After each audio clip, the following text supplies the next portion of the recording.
This morning, we're taking a look at the challenges Black business owners face in Sioux Falls. And one person is dead following a plane crash at the Sioux Falls Regional Airport. We'll tell you what we know straight ahead. Good morning, this is KELLI on the go with all you need to know in news and weather as you start your day. Around the country, people are continuing to honor the memory of people of color who have lost their lives. That's right, and while growing up is different for everyone, we want to share experiences of growing up in South Dakota as a minority. VOLK Jill grew up in Sioux Falls, where she was the only Black person in her private high school class. Tegan McNary grew up in Vermilion, where she was one of very few people of color at school. Both of them have experienced how people treat them differently because of their skin color. And they both have had struggles finding themselves in a world where not many people looked like them. And I really didn't know what exactly I was meant to do, because as a Black female, you have the struggle of finding a way to dress or a way to have your hair. Hair was the biggest issue that I had growing up, because in Sioux Falls, South Dakota, when I was young, there was no one to do my hair. I couldn't just walk into a hairdresser and say, I want my hair cut this way. No, they couldn't do that for me. Maybe the biggest thing about, being a minority growing up in rural America, at least in my experience, is that it's not talked about. I mean, that Midwest culture of we shy away from any conversation that is maybe difficult or, could make people uncomfortable. It's just a lot easier for us to not have to have those conversations. And so it was almost more so, I would say, just something that was ignored, even though it was like an elephant in the room. To hear more about the experiences of growing up as a person of color in South Dakota, as well as their views on the movement happening all around the nation, head to this story on KELLIland.com.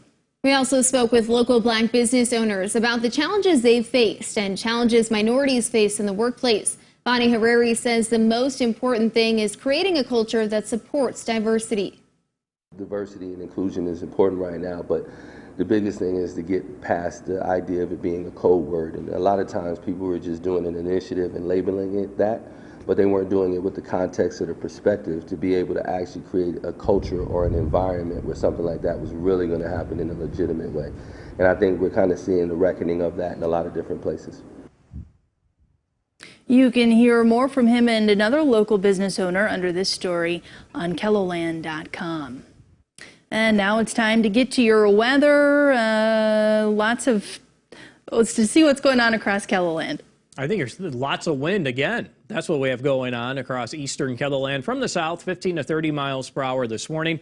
We'll get those wind gusts to the 40 mile per hour range yet again today. And it will be another hot day. Numbers in the low to middle 90s across eastern KELLIland for today. But notice in the central and western South Dakota, we'll have north winds, and the temperatures will be a little cooler too. In fact, that cooler weather will arrive in eastern and southeastern KELLIland for tomorrow as we change the wind direction to the north and northwest.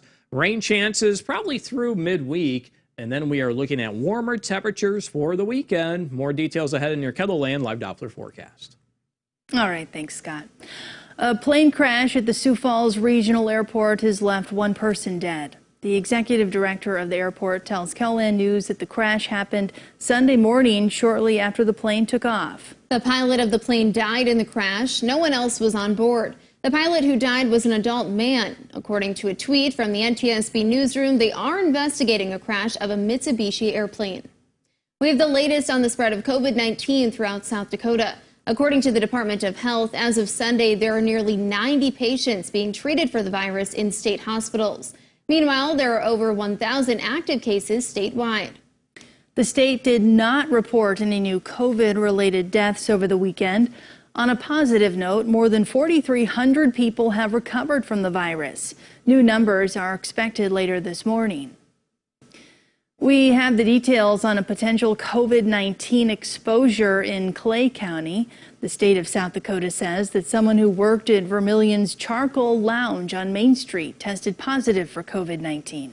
They worked from 9 at night on May 30th until 2 in the morning on May 31st. If you were a customer then, you should keep an eye out for symptoms for 2 weeks. Because the job market has changed so much during the pandemic, experts say those who graduated from college this year may have a difficult time finding a job in their chosen career field. At USF, the Academic Success Center helps graduating seniors find jobs. Their staff is encouraging graduates to stay persistent and positive when researching and applying for positions. I really feel like that belongs with the career search as well. During these times, it is so easy to get discouraged. And rather than allowing that discourage to take over, just making sure that you are taking all of the steps necessary, just keeping on researching and applying for positions, and also working your network. She says you might have to take an unconventional career path in order to find the dream job you're looking for, but she says that's okay because you never know who you'll meet or who can help you find the job you're looking for. All right, Scott. And weather today, we'll have to watch for severe weather again. Late this afternoon into the evening, developing thunderstorms, northeastern South Dakota, east central South Dakota, and the south central KELLI. The severe weather risks for today, up to one for flooding, high risk for flooding, especially across east central South Dakota, as we'll have training thunderstorms, rainfall amounts of 2 to 3 inches or more. Otherwise, I think the main threat will be hail, followed by wind. And we cannot rule out that risk of a tornado or two if we do get some of these cells to be by themselves. Our futurecast forecast showing that the storms will develop during the afternoon. That's things at 6 o'clock, and as we continue through the evening hours, more or less those same locations with the thunderstorms as we go through the overnight. And then for tomorrow, cloudy skies for just about everybody.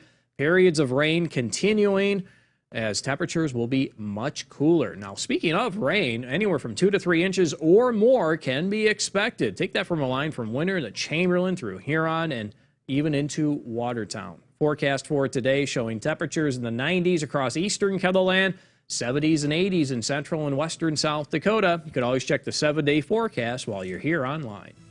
Thanks, Scott, and thanks for joining us for KELLI on the Go. Be sure to join us on air for midday in KELLI. Until then, you can get up-to-the-minute developments right here on KELLILAND.com. Have a great day.